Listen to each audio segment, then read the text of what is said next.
Par exemple, que les banques régionales choisissent Lomé comme siège. Il y en a plus que n'importe quelle autre ville en Afrique. Comment vous expliquez qu'une compagnie qui est créée pour servir la sous-région choisit Lomé comme Sky? Quel est l'attractif et comment on peut accélérer les éléments qui permettent que cette attraction continue et se traduise avec beaucoup plus d'investissement? Je pense qu'il y a 2 ou 3 raisons. La première raison, c'est la sécurité. Nous avons surtout beaucoup misé sur la sécurité. Et si vous allez à Lomé, généralement, les gens circulent paisiblement en toute sécurité. Deuxièmement, c'est une tradition d'hospitalité. Lomé a toujours été, c'est petit, mais ça a toujours été un carrefour d'échange.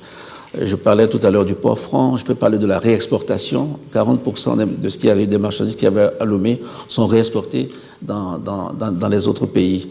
Troisièmement, je crois que c'est aussi une volonté. On a parlé tout à l'heure d'intégration, c'est que nous avons, je crois, avec ces premières banques qui sont installées dans le pays, nous savons être à l'écoute des entreprises qui veulent établir leur siège à Lomé. On sait les écouter sur le plan fiscal. Je pense que nos amis de Cobank ne nous démentiront pas. Il y a forcément des problèmes, mais l'administration et le politique savent s'adapter à leurs desiderata. Et je pense que la combinaison de ces 3 facteurs-là, et puis bon, une fois que vous avez la BOAD, vous avez la BIDC, vous avez Cobank, les autres suivent le mouvement. Donc il y a un canevas aussi qui est là-bas au niveau de l'administration que nous mettons à la disposition des autres personnes qui peuvent suivre. Comment maintenant amplifier ce mouvement? Je pense qu'un des plus gros défis reste l'éducation.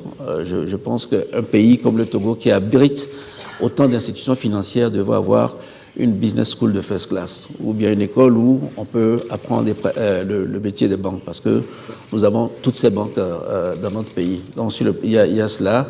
Et puis peut-être aussi un effort au niveau du Code du travail, des lois du travail. Je le dis en pensant à mon ami d'Ecobank parce que je sais que c'est une de ses principales préoccupations. Donc ça va se faire assez rapidement.